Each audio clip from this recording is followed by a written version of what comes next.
Shalom, selamat pagi Sobat Maestro yang dikasih Tuhan. Segera kita akan mendengar program rohani Immanuel Sumber Shalom dari GGP Shalom Bandung.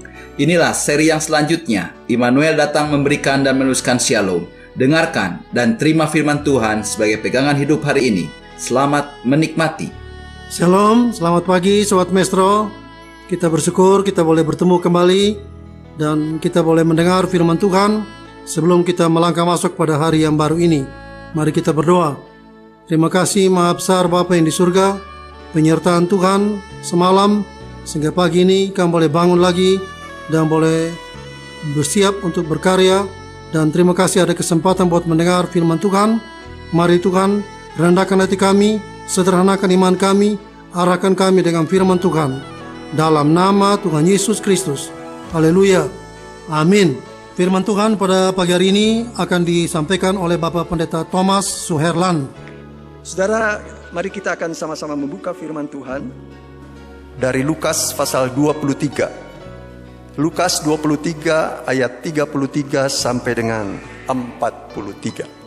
Ketika mereka sampai di tempat yang bernama Tengkorak, mereka menyalibkan Yesus di situ dan juga kedua orang penjahat itu, yang seorang di sebelah kanannya dan yang lain di sebelah kirinya. Yesus berkata, "Ya Bapa, ampunilah mereka, sebab mereka tidak tahu apa yang mereka perbuat." Dan mereka membuang undi untuk membagi pakaiannya. Orang banyak berdiri di situ dan melihat semuanya. Pemimpin-pemimpin mengejek dia, katanya. Orang lain ia selamatkan. Biarlah sekarang ia menyelamatkan dirinya sendiri, jika ia adalah Mesias, orang yang dipilih Allah. Juga prajurit-prajurit mengolok-olokkan dia. Mereka mengunjukkan anggur asam kepadanya dan berkata, "Jika engkau adalah raja orang Yahudi, selamatkanlah dirimu." Ada juga tulisan di atas kepalanya, "Inilah raja orang Yahudi." Seorang dari penjahat yang digantung itu menghujat dia, katanya, "Bukankah engkau adalah Kristus? Selamatkanlah dirimu dan kami." Tetapi yang seorang menegur dia, katanya, "Tidakkah engkau takut juga tidak kepada Allah, sedang engkau menerima hukuman yang sama? Kita memang selayaknya dihukum, sebab kita menerima balasan yang setimpal dengan perbuatan kita. Tetapi orang ini tidak berbuat sesuatu yang salah." Lalu ia berkata, "Yesus, ingatlah akan aku apabila engkau datang sebagai raja." Kata Yesus kepadanya, "Aku berkata kepadamu, sesungguhnya hari ini juga engkau akan ada bersama-sama dengan aku di dalam Firdaus." Amin. Nah, saudara sekalian, firman Tuhan mengatakan bahwa di situ banyak orang yang melihat, yang menyaksikan penyaliban Tuhan Yesus Kristus. Dan di antaranya ada pemimpin-pemimpin orang Yahudi. Saudara sekalian, kalau saya akan sampaikan kepada saudara apa yang dikatakan oleh pemimpin Yahudi, oleh prajurit, oleh salah seorang penjahat yang ada di samping Tuhan Yesus dalam kalimat tanya, maka kira-kira bunyinya menjadi sebagai berikut. Pemimpin-pemimpin Yahudi itu berkata, "Bukankah ia Mesias, orang yang telah dipilih Allah? Kalau begitu orang lain ia selamatkan, biarlah ia menyelamatkan dirinya sendiri." Prajurit-prajurit juga mengejek Tuhan Yesus. Dia berkata, "Bukankah engkau raja orang Yahudi? Jika engkau raja orang Yahudi, selamatkanlah dirimu." Dan salah seorang penjahat yang disalibkan juga dia mengejek kepada Tuhan Yesus dan berkata, "Bukankah engkau adalah Kristus? Kalau begitu buktikan dengan menyelamatkan dirimu dan kami juga." Saudara, pertanyaan-pertanyaan ini disampaikan oleh pemimpin orang Yahudi, oleh para prajurit, oleh seorang penjahat di samping Tuhan Yesus. Walaupun itu dalam bentuk kalimat-kalimat yang mengejek Tuhan Yesus, saudara, tetapi melalui pertanyaan itu kita boleh diingatkan, bahkan kita boleh diteguhkan iman kita, bahwa Yesus sebenarnya adalah Mesias. Yesus sebenarnya adalah Raja. Dan Yesus juga adalah Kristus atau Juru Selamat. Saudara, Alkitab banyak mencatat pertanyaan-pertanyaan, baik dari kita kepada diri kita sendiri, dari kita kepada Tuhan, dari Tuhan kepada kita, atau dari kita kepada sesama kita yang lain. Banyak pertanyaan-pertanyaan yang dicatat oleh Alkitab, saudara. Dan beberapa pertanyaan dari orang yang tidak percaya, itu akan sangat membantu memurnikan iman kita, meneguhkan iman kita, menegapkan, menyegarkan, bahkan meluruskan iman kita. Saudara-saudara sekalian, memang beberapa perkataan itu sepertinya tidak enak didengar. Tetapi kalau kita ambil secara positif, walaupun itu diucapkan oleh yang tidak percaya, tetapi itu bisa mengingatkan dan meneguhkan kita. Seperti beberapa pertanyaan yang akan kita bahas pagi ini. Ada pertanyaan yang bertanya, apakah Tuhan Yesus Kristus juru selamat satu-satunya? Bagaimana saudara menjawab pertanyaan ini? Apakah Yesus Kristus, Tuhan Yesus Kristus adalah juru selamat satu-satunya? Yakin atau tidak, saudara? Untuk menjawab ini, kita perlu pertolongan Roh Kudus, kita perlu iman yang sederhana.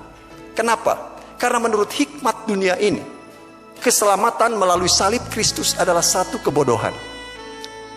Dianggapnya orang bodoh yang mau percaya bahwa keselamatan ada melalui salib Tuhan Yesus Kristus. Tetapi firman Tuhan, saudara, mengatakan tidak demikian. Firman Tuhan mengatakan Allah berkenan menyelamatkan mereka yang percaya oleh kebodohan pemberitaan Injil. Kalau hikmat dunia ini membuat kita tidak mau menerima dan percaya, menganggap satu kebodohan salib Kristus itu, tetapi Allah sendiri menerima orang-orang yang percaya oleh karena pemberitaan kebodohan ini.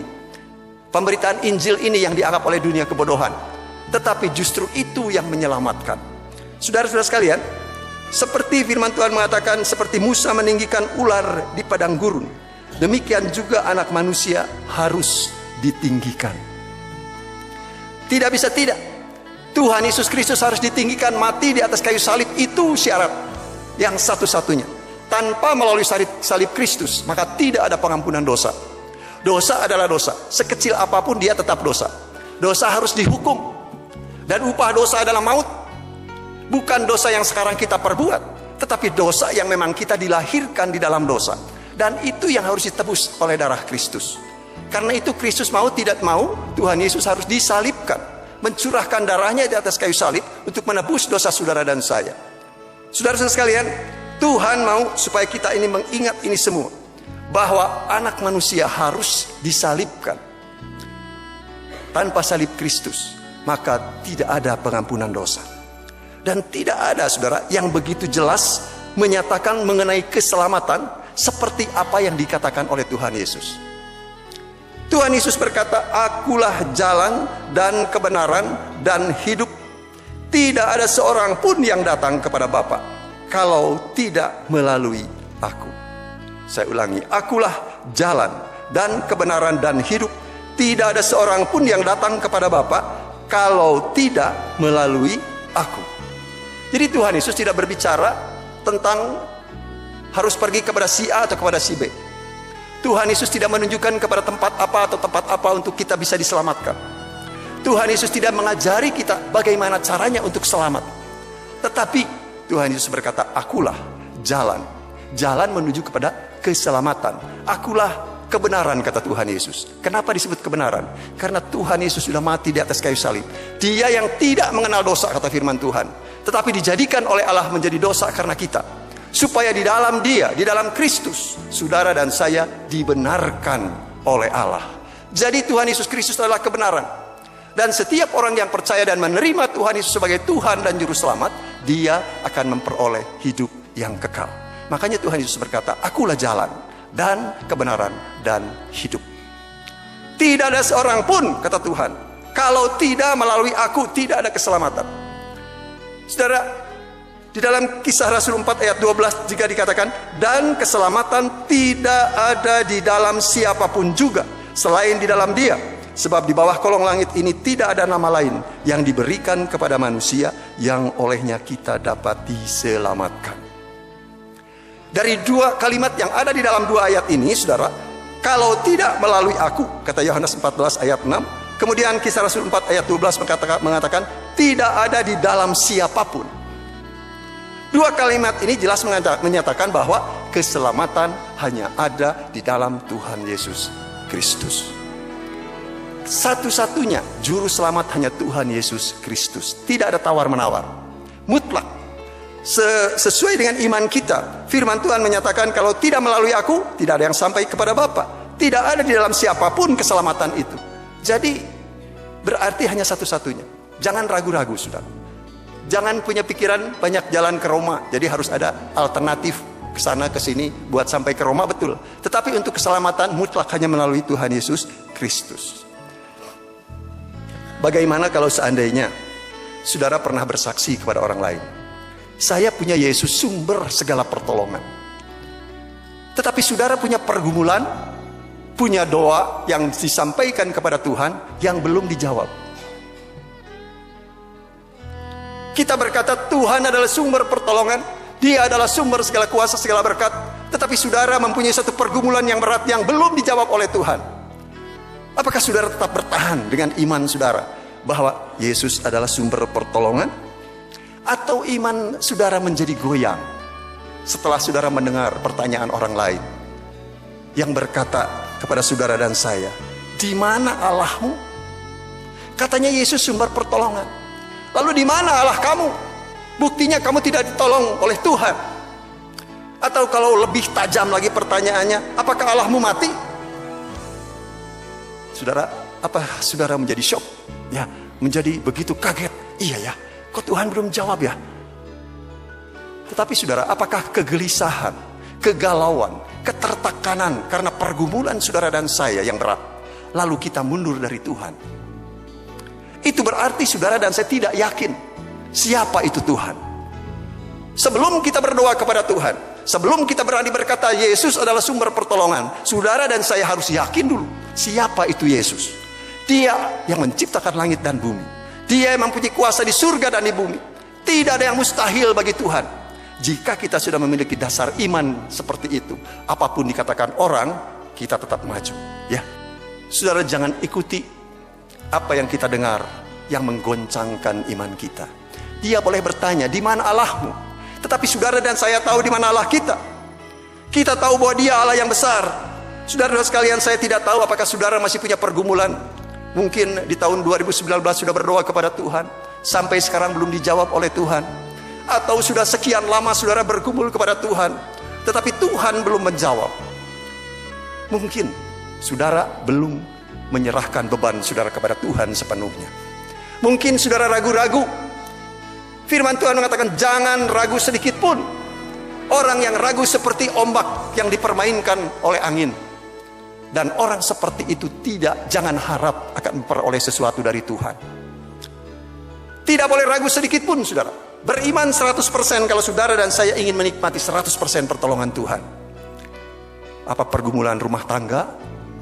Pergumulan usaha dan pekerjaan? Apa pergumulan kesehatan kita? Kalau orang bertanya, di mana Allahmu? Apa Allahmu mati? Tidak saudara, kita punya Allah yang hidup. Kalau saudara mengandalkan perasaan kita, mungkin kita akan jatuh. Mungkin saudara akan mulai timbul prasangka-prasangka di dalam hati kita. Apakah Tuhan masih mendengar doa saya? Apakah Tuhan masih mengasihi saya? Apakah Tuhan sekarang mulai bosan terhadap saya dan Dia mulai melupakan saya? Itu akan timbul di dalam hati kita jika kita meragukan Tuhan. Saudara sekalian, tetapi kita harus tahu, ketertekanan, kegalauan, kekecewaan itu manusiawi. Sebagai manusia kita mengalami itu. Kalau tidak, Tuhan tidak bilang jangan kamu khawatir tentang segala sesuatu. Ya, kekhawatiran hari ini cukup untuk hari ini, besok ada khawatirnya sendiri, kata Tuhan Yesus. Artinya apa? Tuhan tahu dunia ini penuh kekhawatiran. Tuhan tahu dunia ini penuh masalah. Tetapi jangan mengikuti kegalauan di dalam hati, ketertekanan di dalam hati. Tapi katakan, berharaplah kepada Allah. Berharaplah kepada Tuhan Yesus, bukan berharap kepada manusia. Walaupun sekarang banyak orang yang memotivasi kita, kamu bisa, kamu bisa. Ya, pede kita ditumbuhkan bahwa kita bisa. Tetapi di dalam Tuhan itu tidak benar. Kita bisa kalau kita mengandalkan Tuhan. Kalau kita bisa hanya menurut kita, kita akan menjadi sombong. Dan orang sombong akan dijatuhkan oleh Tuhan.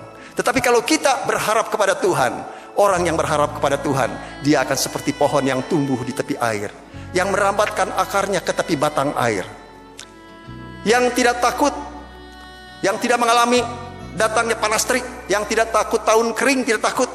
Daunnya tetap hijau, bahkan tidak pernah berhenti menghasilkan buah. Itu orang yang berharap kepada Tuhan. Tetapi terkutuklah, kata firman Tuhan, orang yang mengandalkan manusia, yang mengandalkan kekuatannya sendiri. Kenapa? Karena dia akan menjauhkan hatinya dari Tuhan. Orang yang menjauhkan diri dari Tuhan, dia tidak akan menikmati apa-apa. Tetapi saudara dan saya yang tetap berharap kepada Tuhan, itu janji Tuhan. Dia akan membela kebenaran firman-Nya, dan Tuhan menyatakan kuasanya. Saudara, tidak ada yang mustahil buat Tuhan. Kegalauan jangan diikuti, tetapi kembali kita memandang kepada Dia. Dia yang sanggup memberkati kita, Dia yang sanggup melakukan segala perkara buat saudara dan saya. Tuhan masih mengasihi saudara dan saya. Tuhan tidak pernah meninggalkan kita.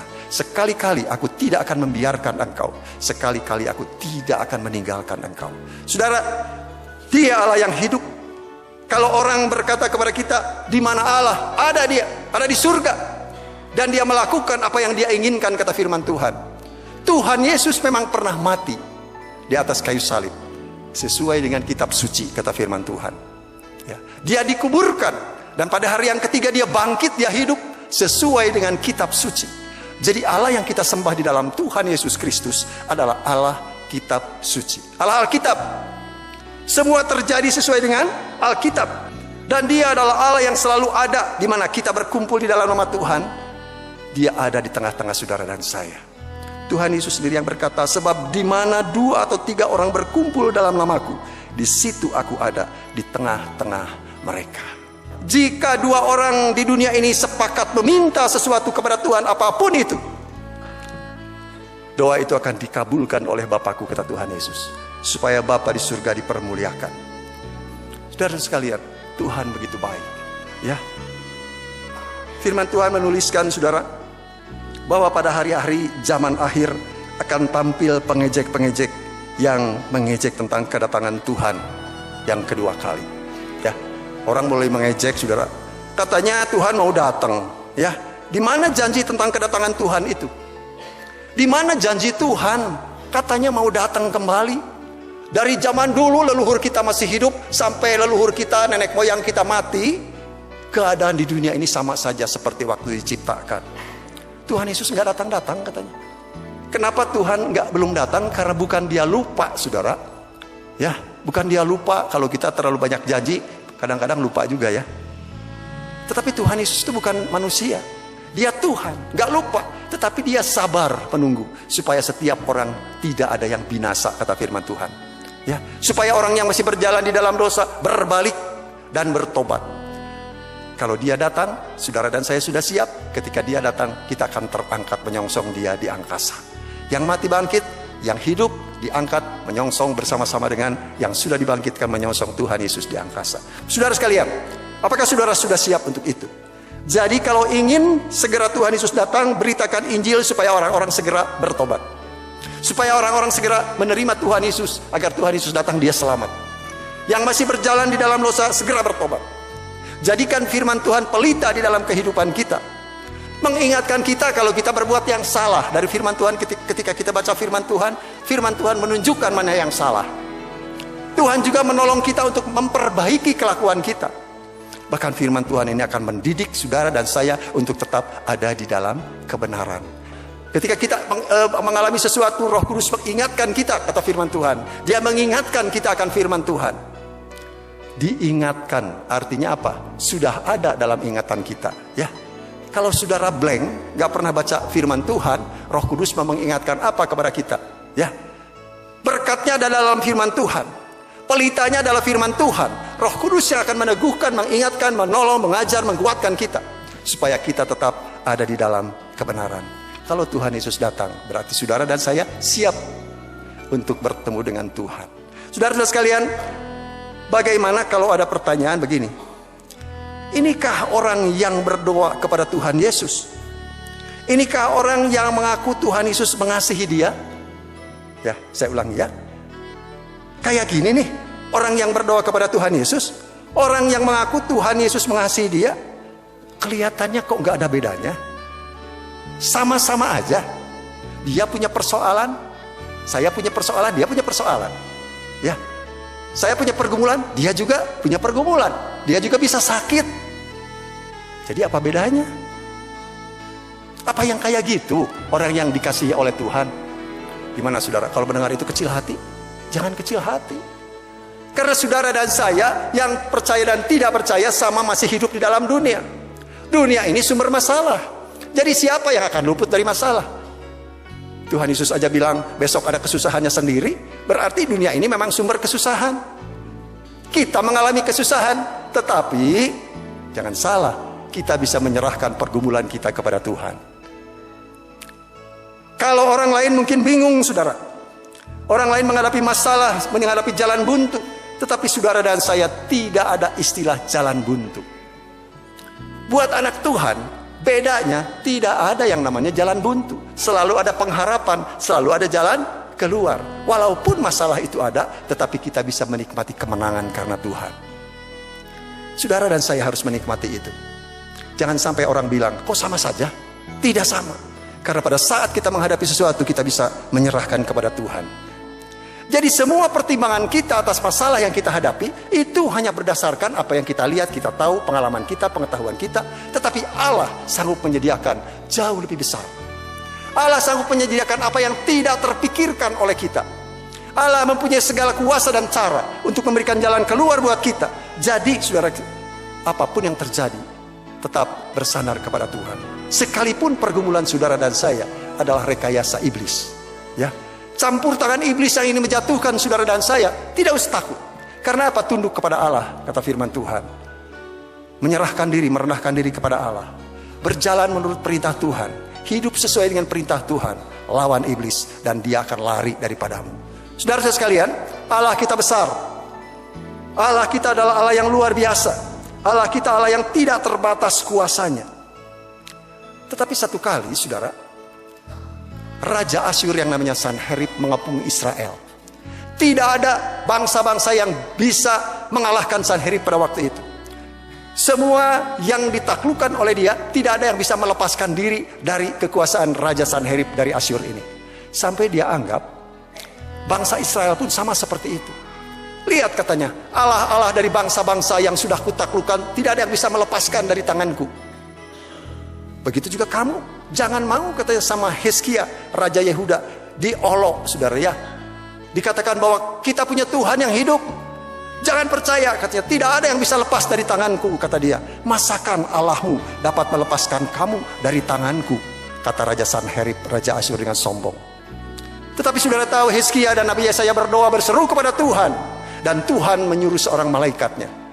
Semua bala tentara Asyur dihancurkan, perwiranya dihancurkan, panglimanya dihancurkan, sampai rajanya mati, dibunuh oleh anak-anaknya sendiri ketika dia mau masuk ke tempat penyembahan dewanya. Saudara sekalian, bagi Allah tidak ada barang yang mustahil. Orang lain boleh berkata, apakah Allahmu hidup? Apakah Allahmu mati? Di mana Allahmu? Tetapi kita tahu kita punya Yesus, Immanuel, sumber segala perkara buat kita. Amin. Kita hadapi semua dengan pertolongan Tuhan. Yesus Immanuel, Tuhan yang menyediakan segala sesuatu yang saudara butuhkan. Saudara, kita sudah mendengar beberapa pertanyaan dari orang-orang yang tidak percaya itu. Dan pertanyaan itu boleh lebih memurnikan iman kita. Kalau dia berkata, di mana Allah kita? Allah kita hidup, dia ada di surga. Dia membuat segala sesuatu menurut kehendaknya. Dan dia siap menolong saudara dan saya dalam segala hal. Pertanyaan itu bahkan lebih memurnikan iman kita, meneguhkan iman kita, menegapkan, menyegarkan dan meluruskan. Tetap berpegang kepada Tuhan, karena hanya Dia yang menjadi sumber segala perkara buat kita. Amin. Mari kita berdoa. Terima kasih Maha Besar Bapa yang di surga.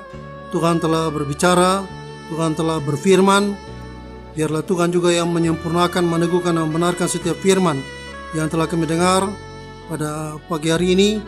Dan Tuhan sendiri juga yang memimpin kami dalam seluruh kegiatan kami pada hari ini. Tuhan memberkati semua yang telah mendengar pada pagi hari ini. Yang sakit Tuhan sembuhkan, yang lemah Tuhan kuatkan, yang ragu-ragu Tuhan mantapkan. Ada masalah-masalah dalam rumah tangga, dalam usaha dan pekerjaan, Tuhan pimpin keluar yang satu kemenangan. Tuhan memberkati juga Radio Maestro dengan segala pergumulannya, sehingga melalui radio ini nama Tuhan boleh dipermuliakan. Dalam nama Tuhan Yesus Kristus. Haleluya. Amin. Kita telah mendengarkan firman Tuhan yang berkuasa, meneguhkan, menyegarkan, bahkan memulihkan kita. Kalau saudara ingin pelayanan konsultasi lebih lanjut, saudara bisa menghubungi GGP Shalom, Jalan Semar nomor 36 Bandung, telepon 6012-604. Saudara-saudara yang belum mengambil keputusan di mana saudara akan hidup berjemaat, saudara dan keluarga bisa berbakti bersama kami pada hari Minggu, jam 7, jam 9 pagi, dan setengah 5 sore. Kami mengundang dan menanti saudara sampai bertemu kembali pada waktu dan gelombang yang sama. Tuhan memberkati.